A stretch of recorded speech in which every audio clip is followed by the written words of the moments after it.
এই আদিল টেক্সট করেছে, একটু রিপ্লাই দিয়ে দে না। দেখ আমি কি বলবো আমি বুঝতে পারছি না। প্রেম করবি তুই আর রিপ্লাই দেবো আমি। দেখ ফোনটা দেখ।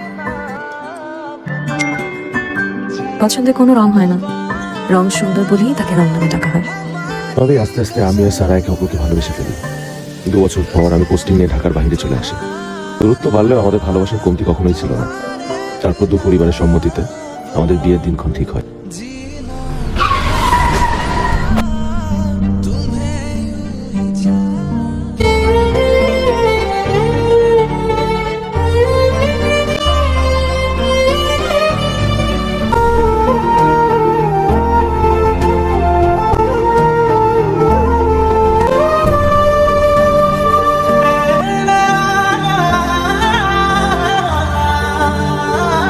ছেলেটার মুখের দিকে তাকাইতে পারতেছি না, মনে হইতেছে ছেলেটা বাইচাও মরে গেছে।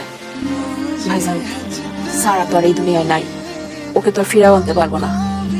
আমরা যদি জারার সাথে আদিলের বিয়েটা দিই তাহলে আদি সুস্থ হয়ে যাবে।